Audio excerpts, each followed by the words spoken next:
What's up everybody, Slave Assassin 11 here, and today I am bringing you Resident Evil Operation Raccoon City, aka Orc. The new Resident Evil just came out I think last week or something, I'm not really sure, I just picked it up the other day, and we are playing survivor mode on the map Apocalypse, which is like the gas station map. It's really weird, it's like the gas stations at both ends that look exactly the same. It's kind of like freaky to like look at, but it's pretty cool. But before I get into that, I want to apologize for my lack of uploads. I have been really sick lately, throwing up, fever. It's just been terrible, and I didn't have the energy to get in here and make a recording, so I apologize about that, but I couldn't go wait any longer. I had to get something on here for you guys. So I also want to give a huge shout out to Acid Trilogy for making that awesome intro for me. If you guys seen that, it's really awesome. You guys should really go check out his channel because he does some pretty awesome work, and he's a really helpful guy. He'll send you in the right direction. So back to the gameplay. We are playing survivor mode, which it consists of 2 4-man teams, and you guys are competing for kills, and then at the end a free ride home in the heli. The problem is, on that helicopter there's only 4 spots, so everybody has to fight to get into those spots. So it can get pretty intense towards the end when the helicopter lands and everybody's got to get on. It's probably my favorite game mode right now, other than the basic campaign like co-op missions, which I highly enjoy playing with my friends because the bosses are like real pains in the ass in this game. So it's always cool to have a bunch of friends that know what they're doing instead of like the AI, because the AI is just retarded. On to the mob special though, the highlight of this video and the best gun in Resident Evil. This Resident Evil, I should say. The reason why is because, okay, if you look into the class it's in, it is classified as a light machine gun. So being classified as a light machine gun automatically tells me that it has a lot of bullets in its clip, which it does. It's like it's an old school Thompson, and it's got the barrel, the drum clip or whatever. So you know it holds a lot of bullets. Then you go and you look at the definition though, and the definition tells you that it's a submachine gun. So being labeled a submachine gun automatically tells me that it's got plenty of fire rate. Plenty of fire rate matched with the big clip. I'm thinking PP90 M1 from Modern Warfare 3 with extended mags and rapid fire. It feels like you can just shoot that gun forever and it never runs out of bullets and puts so many downrange. That's what this gun feels like. It's got a ridiculous amount of power. So having the LMG submachine gun combo right there sets it apart from any other gun on here. I think the assault class is also the best class in the game because it has a perk, the third perk it has, called Super Soldier, and is where you hit it and it will increase your bullet damage, it will decrease the bullet damage you take, and when you keep upgrading it, you keep getting rid of like the first 4 hits, you will not take any damage at all. Then you upgrade it to 5. You see right here I activated it, I turned completely white, it turned on my bullets, and they had no chance. Especially with that gun and the amount of bullets it's putting down range, no chance. You can even use the incendiary rounds with it, and they still have no chance because you're just putting so many flaming bullets into them, it's just ridiculous. It slaughters 2 packs of zombies, it slaughters 2 packs of humans, doesn't matter. The thing's just crazy. Right here, this guy got lucky. I got hit from behind, I was pretty weak, I didn't have anything to heal with, or I think I would have picked up that kill too. So, on to my more serious topic of the day. Not really a serious topic, just the topic I want to discuss. As you guys probably have already heard if you follow the Call of Duty world at all, you know 402 retired. 402, if you don't know Robert Bowling, he's like the lead designer, I believe, for Activision. I'm not really sure what his real title is. All I know is his job is to take like user feedback and adapt it into the game.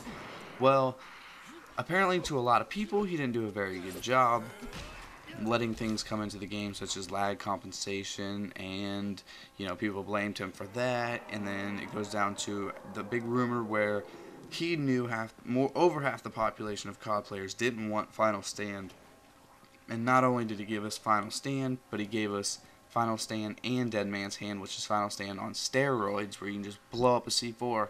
And I feel like that C4 is not even a normal C4. I feel it's like twice as powerful. Just blow things up no matter where you are around it. If you're within 50 feet of that thing, you're just dead. Don't even matter. That's the way I feel about it. It's absolutely ridiculous. And I really think that it shouldn't be activated if you shoot the guy. I think he has to pull the trigger. And if you shoot him and kill him before he pulls the trigger, then he can't use it. That's the way I see it. But that's not the way that they set it up, and it's not Robert Bowling's fault. He's not the one that set the game up to do this. Yeah, he did kind of give it to go through, say it's okay, but it's not all him. He's not the one designing everything in the game. It's not all his ideas, so you can't put all the blame onto him. So what do you guys think about this? Who do you think is to blame for the problems of Call of Duty and the lag issues and all the things that ended up making the game worse since COD 4 came out? Because COD 4, that was a hell of a game. I mean, when it came out and there was no hackers, it was pretty balanced. I mean, it did have its unbalanced things to it, but every video game has that, especially in the first Modern Warfare. That was like their give and go on the attempt of this, and it turned out to be awesome. It was more positive than it was negative. And I really enjoyed it, and I'm sure most of you guys listening really enjoyed it. I've never really met a person that said I hated COD 4. COD 5, a lot of people said that was a good classic too, but I wasn't really a big fan of COD 5. I guess it's just because I'm not really a big fan of World War II games, because it's a bunch of single-shot rifles, a couple Thompsons here and there, but they just, I don't know, they're not like the Resident Evil Thompson, you know? It's not like that one, the Mob Special. If it was, I'd use it. But even at that, it'd be too damn inaccurate. I can only use this gun in here because it's a bunch of close quarter battling. And look how these guys infect you. They're so quick to infect you. They infect you much faster than in the regular campaign mode. So if you guys don't know, getting infected turns your screen into this blue thing. It turns your health bar blue, and you have to find a antiviral spray in a certain amount of time. I think I had one at the beginning of this game. It's to my it's on the D-pad selector over there, down there in the bottom left corner. You can see the antiviral will be on the bottom. The left is the first aid spray, and then on the right stick for the D-pad, or the right side of the D-pad, you've got your frag grenades and stun grenades. I've got Super Soldier mode engaged so that I can hold off on that infection a little bit, and I think it works. I'm not really sure, but I'm pretty sure it works. But as soon as I came out of Super Soldier, they shot me, and you become a zombie. So I gotta wait for the respawn time, and that is absolutely terrible to wait on the respawn time in general. Oh, you know what? Why I'm sitting here looking at the internet, guys? I've been hearing a lot about this Trayvon Martin versus the Zimmerman guy. I don't know. I'm sure everybody, each and every one of you, should have heard this by now. You guys should have heard this by now. If you watch any form of the news or listen to the radio or anything, you've probably heard this. Even in school, they might have talked about it. I'm not real sure, but they definitely should have been heard by now. So this kid, he got shot by the Zimmerman. I'm sure you guys want to do more information. You guys can look it up. There's plenty of videos out there. But he got killed by the Zimmerman guy, and the Zimmerman's pleading in self-defense. All I have to really hear in this story is that Trayvon Martin was 140 pounds, 5 foot 9 inches. The other dude was like 5 foot 9 inches, 250 pounds. So, you know, whatever, even if they weren't the same height, the weight itself tells me that this guy was overpowering this kid, and there's no way that this guy had to feel threatened by this kid at all. And that's absolutely ridiculous for him to even attempt to make this plea that this 140-pound kid just knocked him to the ground and broke his nose before he could react as a 250-pound guy who has had, I believe I heard he had some form of police training, and the job he had was just a joke in general. He just self-appointed himself as the neighborhood watch, whatever that is. You know, neighborhood watch is pretty much a joke. It's a guy who drives around his car and acts like he's a police officer and keeps interrogating kids around the block, which, you know, in some blocks, sure, whatever, as long as maybe the guy's like an ex-cop or something, so he knows how to handle people. If you're just some random guy who thinks that you're the police, like Zimmerman, I don't think he was ever really a police officer. I think I just heard he had some type of like police or security guard training or something like that. And if that was true, then he should have known how to defuse that situation. And he didn't.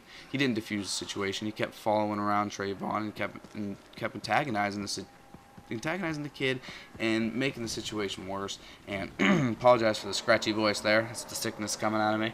But I don't know. As you guys can see here, off that subject, the sad subject, leave your guilty, not guilty. That's all I want to hear from you guys. Comment on guilty, not guilty. But as you can see, back to the game, top of the screen now, we have a helicopter. That means the helicopter has landed. It's on the ground and it's starting to come. I believe that means it's landed. Maybe it hasn't landed yet. Yes, it's landed. Here's the trick to get on the helicopter. You chuck as many grenades right up to the helicopter like I just did. Just keep chucking. Now the problem is you got to get to the helicopter and press A, like I did. And as you see, I hold it and I let it go. I have no idea why I let it go, but I let it go. Then they kill me when I go to restart it. And by this time, 3 spots are filled, 4 spots are filled, and the helicopter's gone. And I'm left behind on the ground to die. So I did get first overall, but I did not survive, unfortunately. But if you guys haven't played this game mode, or this game in general, you need to play it because it's really a lot of fun. That's all I play is Survivor because I think it's just ridiculously fun trying to get over the helicopter end. You just keep chucking grenades and blowing a whole bunch of people up. So you guys need to check it out. Leave a comment on a couple of subjects that we talked about today. I apologize if the commentary is a little so-so. I haven't been feeling very good. So, peace.